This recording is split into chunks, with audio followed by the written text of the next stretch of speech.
Welcome to 1 TV news.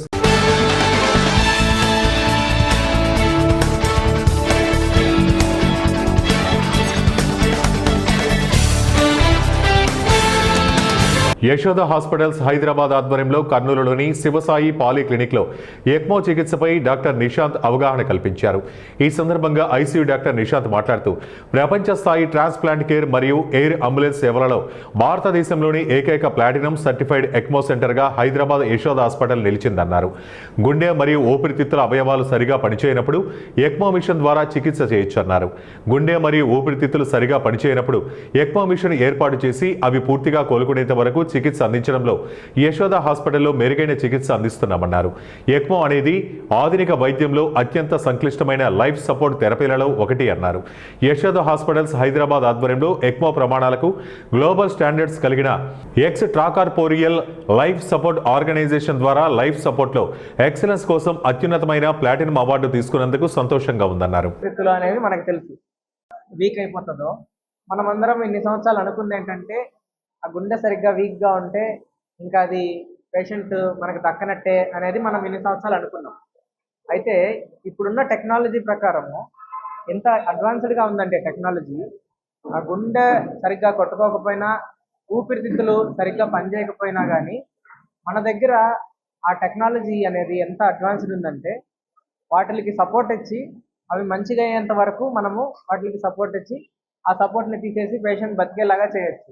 అంటే ఎలా అంటే ఇప్పుడు మనకు నార్మల్గా చెయ్యో కాలు ఎరిగింది అనుకోండి, చెయ్యి కాలు ఎరిగితే మనం కట్టుకొని ఎట్లాగైతే చేతికి కాలుకి రెస్ట్ ఇస్తాము, అంటే నడవకుండా ఒక దగ్గర పెట్టుకుంటాము, అట్లనే గుండెకి ఊపిరితిత్తులకు కూడా ఒక రకమైన రెస్ట్ ఇస్తాము. ఆ రెస్ట్ ఇవ్వడానికి మన దగ్గర ఎక్మో అనే ఒక మెషిన్ ఉంది.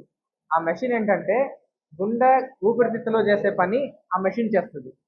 అయితే గుండె ఊపిరితిత్తులు ఎప్పుడైతే రెస్ట్ తీసుకుంటాయో అవి కొంచెం కోలుకొని నార్మల్ అయిన తర్వాత మళ్ళీ మనము ఈ మెషిన్ తీసేయచ్చు. మనందరికీ తెలుసు కిడ్నీ ఇట్లా ప్రాబ్లంలో ఉంటే డయాలసిస్ చేస్తాము అని.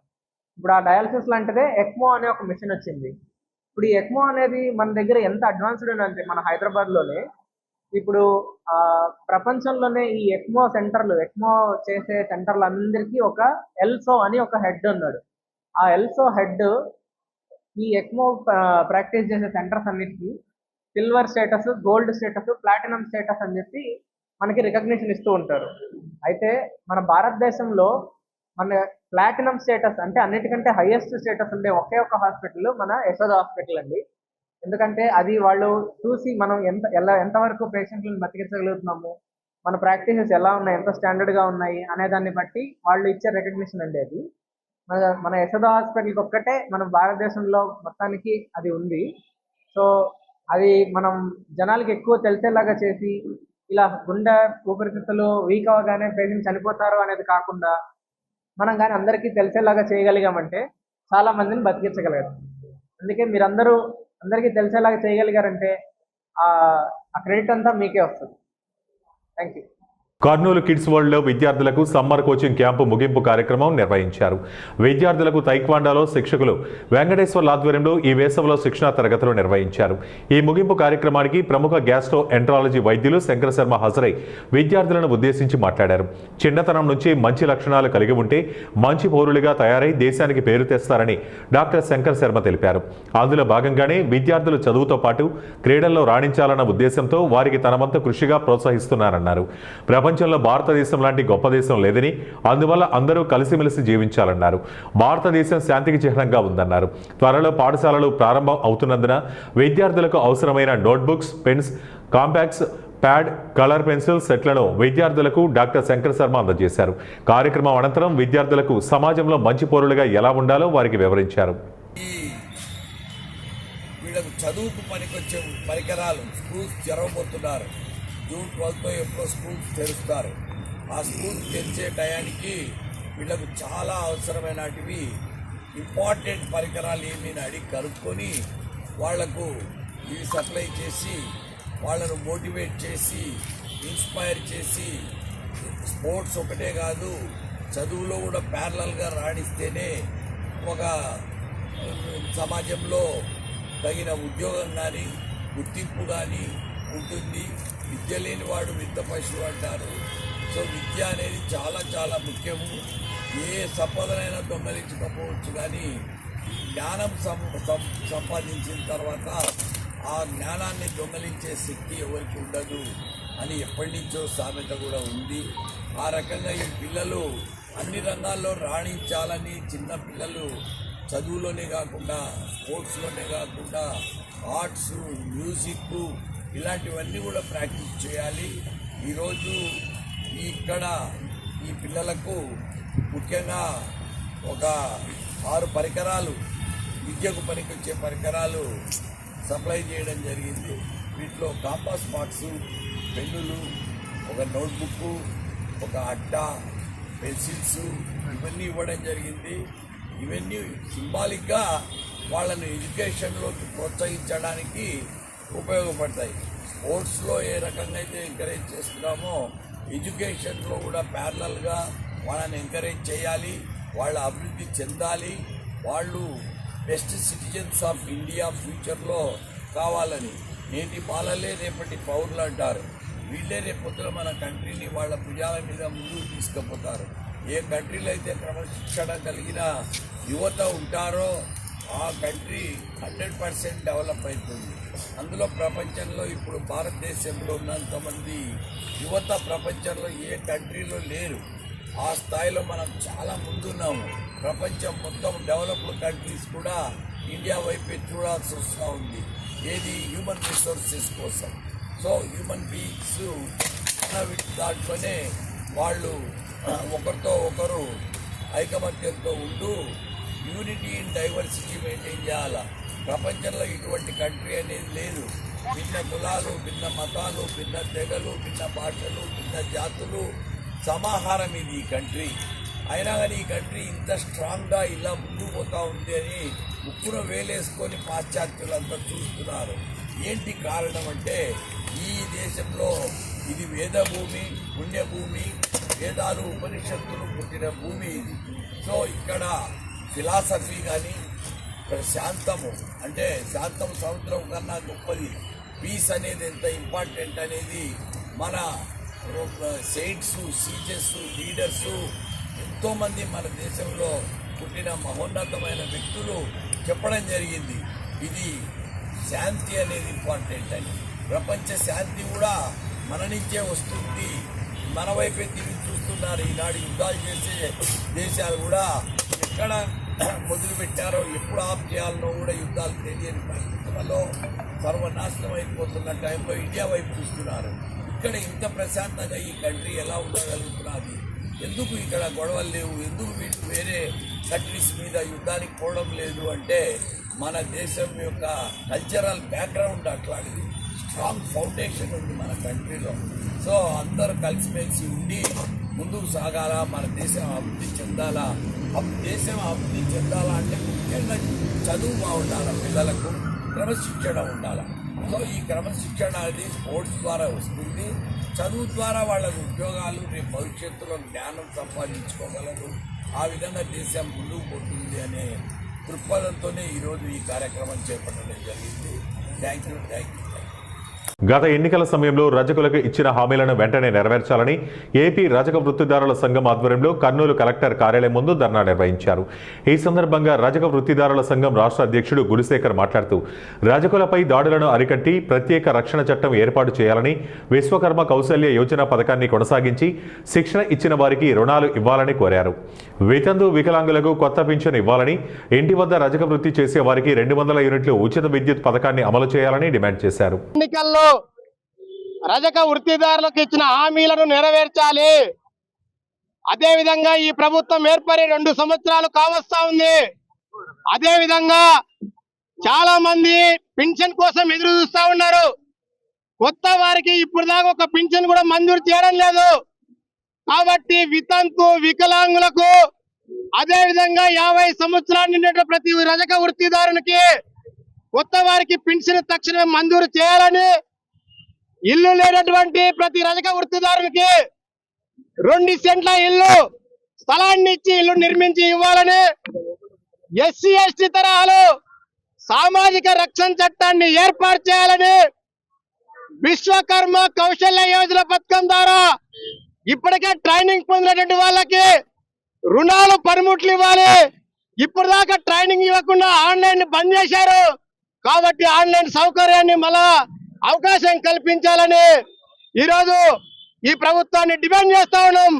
ఓటరు జాబితా ప్రత్యేక సవరణ కార్యక్రమాన్ని సమర్థవంతంగా అమలు చేయడం ద్వారా అర్హులైన ప్రతి ఓటరుకు ఓటు హక్కు కల్పించడమే లక్ష్యమని సత్యవేడి నియోజకవర్గ TDP programmes coordinator Korapati Shankar Reddy తెలిపారు.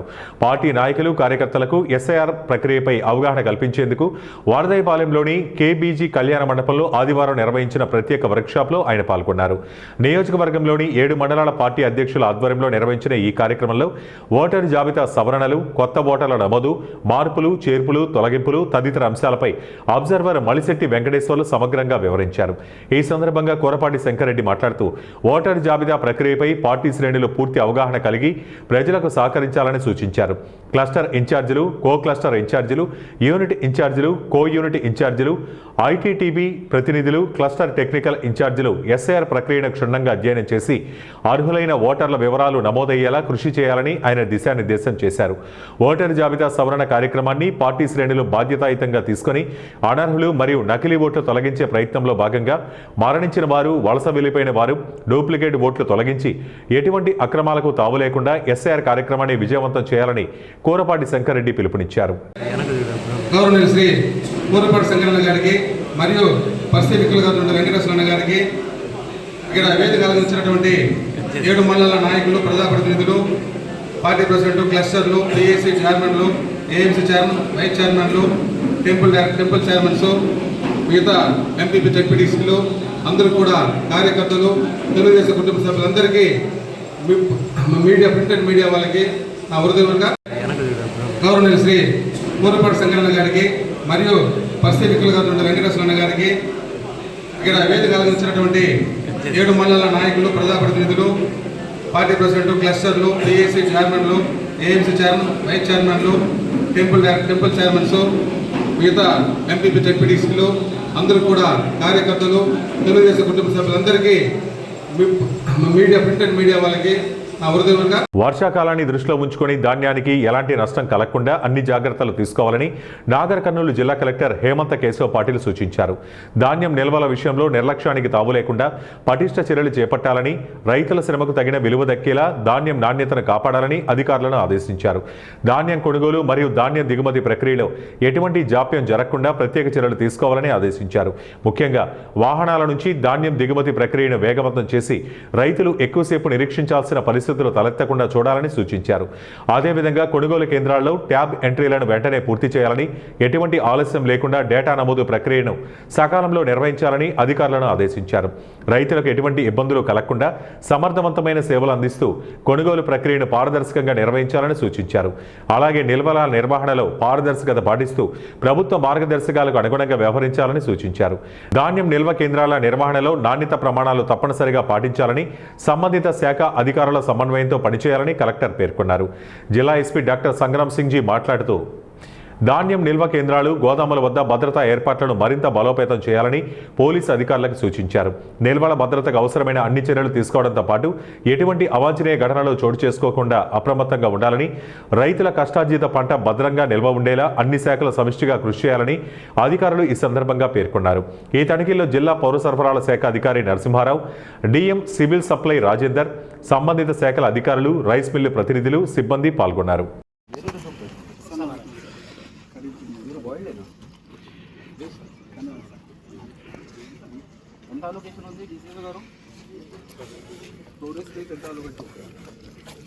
నాగర్ కర్నూలు మండల పరిధిలోని చందుపట్ల గ్రామంలో రాష్ట్ర ప్రభుత్వం చేపట్టిన 99 రోజుల ప్రత్యేక కార్యాచరణ ప్రణాళికలో భాగంగా గ్రామ సర్పంచ్ తిరుపతి గౌడ్ అధ్యక్షతన సోమవారం నిర్వహించిన గ్రామసభకు జిల్లా కలెక్టర్ హేమంత్ కేశవ్ పాటిల్, జిల్లా ఎస్పీ డాక్టర్ సంగ్రామ్ సింగ్ జీ పాటిల్ ముఖ్య అతిథులుగా హాజరయ్యారు.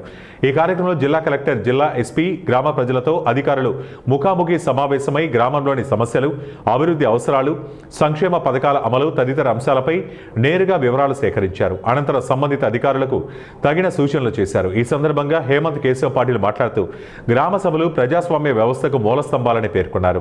గ్రామాభివృద్ధికి సంబంధించిన సమస్యలను గుర్తించి వాటి పరిష్కారానికి సమిష్టిగా కృషి చేసే వేదిక గ్రామ సభ అన్నారు.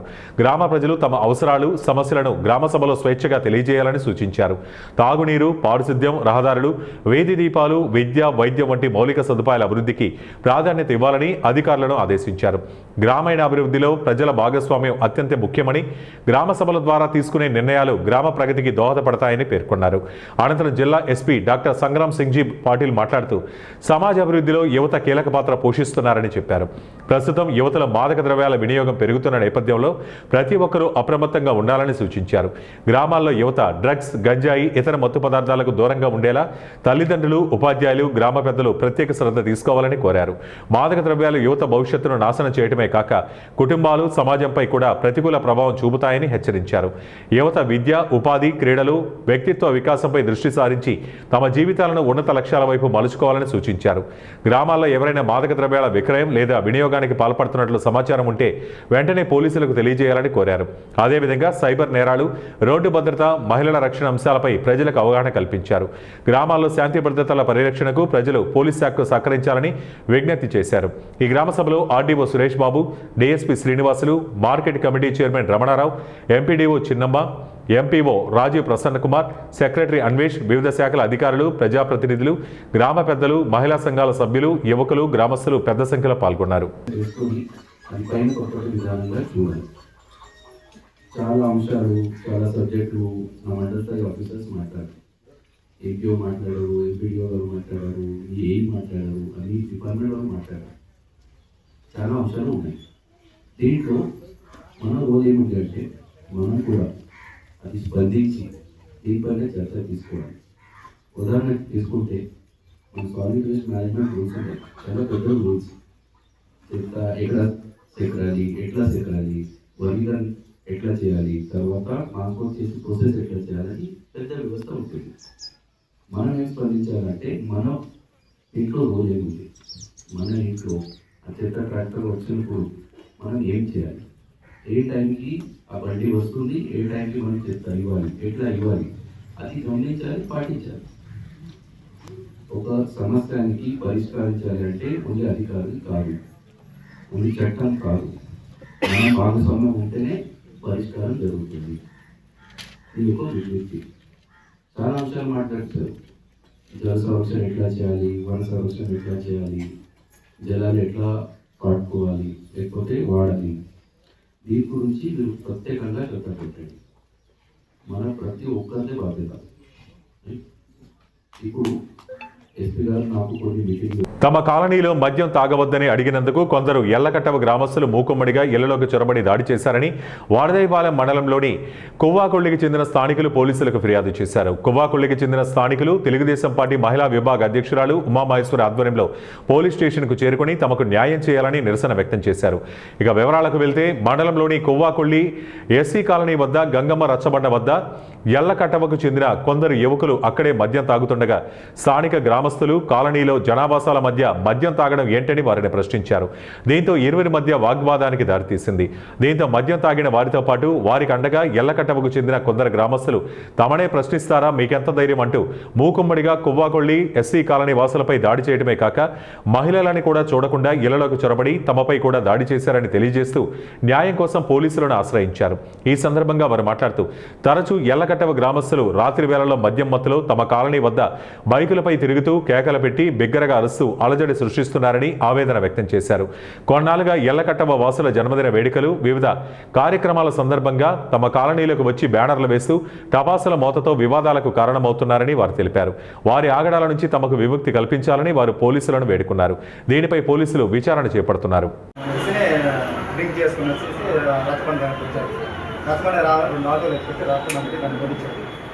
అక్కడ కూర్చోన్నాను మాట్లాడుతూ ఆటోలో కూర్చొని ఎక్కడంటే కాడతా ఉంటాడు బూత్ మాట్లాడుతున్నాడు. తర్వాత దాంట్లో ఒక అతను ఉంటుంది మందు బాటలు తీసుకుని దేవుడు రచ్చబడి కదా అక్కడ పెట్టాడు, గ్లాసులో పోసుకుని తాగేదాన్ని. తర్వాత మా అన్న ఇంకొక అతను దారిలో వస్తా ఉంటాడు, యాత్ర ఫస్ట్ అని బెదిరించాడు. ముందు ఆ దేవుడు కాడ ఎందుకు తప్ప తీ పైకి తప్పేం లేదు. అక్కడ మాట్లాడుతూ ఉంటే వీళ్ళు రాష్ట్ర ఏదో మాట్లాడుతున్నారు. ఏం పెట్టుకుంటే ఇంకో పిల్లడు అనుకుంటున్నాడు మొదలే కూడా కంటాక్ట్ మాట్లాడుతున్నారు. ఏం పెట్టి ఏమవుతుంది, ఏం చేస్తారు, పూజ చేస్తారు అని ఇదే మాట్లాడతారు. సరే కాసేపు దాన్ని ఒక చిరంజీవి ఉన్నారు, మళ్ళీ పిల్లలు ఉన్నారు కదా, వీళ్ళ దగ్గరికి వెళ్ళాడు పక్కకి. అక్కడికి వెళ్ళి వాళ్ళతో మాట్లాడుతున్నాను. అంటే మాతో మాట్లాడితే ఏం మీకు ఏం అపరాధం వేస్తారంట, ఎవరు పెద్ద మనిషి ఏదైనా బూత్ మాట్లాడుతున్నారు. అది ఫస్ట్. రెండోది వచ్చేసి మాకు ఆ టర్నింగ్ కాడ నుంచి ఊరు జనాలు అనేది ఆ దారి టర్నింగ్ ఉంది కదా, ఆ టర్నింగ్ కాడ ఏంటంటే బ్యానర్లు వేస్తారు. బ్యానర్లు వేసి తలపడటం ఉంటుంది. మంచి 1 గంట రాత్రి 12 గంటల రాత్రి కేకులు కట్టేయడాలు, ఏమైనా సంబరాలు చేసుకుని టపాలు కావడం, మేకలు ఆరాధనలు, ఇలాంటివి చేస్తూ ఉన్నారు అన్నమాట. ఇప్పుడేంటి అంటే అవి చేసుకుంటామంటే బ్యానర్లు వేసి ఏమవుతారంటే అంటే మేము ఏం గంట చదవచ్చు, మా పిల్లకాయల వరకు మాత్రమే కట్టుబాటులో ఉన్నామన్నమాట. మాకు ఎందుకు మాట్లాడచ్చు, వాళ్ళకేం నష్టం, వాళ్ళకి రద్దు చేయమంటే మమ్మల్ని మోటివేట్ చేసి గొడవ కలగడం అన్నమాట. ఇలా తప్పు మాటలు బూది మాట్లాడతారు. ఊళ్ళో ఏమన్నామంటే ఎవరు పెద్ద మనిషి, ఎవరు మాట్లాడతారు, ఎవరు ఎంత చించేస్తామో ఇది అనేసి రాజ్యాన్ని మాట్లాడతామంటే అక్కడ వాదులు వేసుకుని పెద్దలు ప్రారంభం. రోడ్డు ప్రమాదంలో గాయపడిన బాధితులను సకాలంలో స్పందించి మానవత్వం చాటుకున్నారు ఇద్దరు ప్రభుత్వ అధికారులు. కర్నూలు జిల్లా ఉలిందికొండ హైవేపై చట్ల మల్లాపురం సమీపంలో కారును 2-వీలర్ ఢీకొనడంతో గాయపడిన బాధితులకు Vellurthi MPDO Chandrasekhar Reddy, EO RD Ravi Kishore సకాలంలో స్పందించి ఆదర్శంగా నిలిచారు. ప్రమాదాన్ని గమనించిన వెంటనే వారు సంఘటనా స్థలానికి చేరుకుని క్షతగాత్రుల పరిస్థితిని పరిశీలించారు. అనంతరం ఆలస్యం చేయకుండా ఎన్హెచ్ఏ అంబులెన్స్కు సమాచారం అందించారు. గాయపడిన వారిని సురక్షితంగా కర్నూలు ప్రభుత్వ ఆసుపత్రికి తరలించేలా చర్యలు చేపట్టారు. అంతేకాకుండా బాధితులకు ధైర్యం చెప్పి అవసరమైన సహాయ సహకారాలు అందించారు. అధికారుల సమయస్ఫూర్తి, మానవీయ స్పందనపై స్థానికులు ప్రశంసలు కురిపించారు. ప్రజాసేవలో ఇలాంటి సేవాభావం ఇతర అధికారులకు సైతం ఆదర్శంగా నిలుస్తుందని పలువురు కొనియాడారు.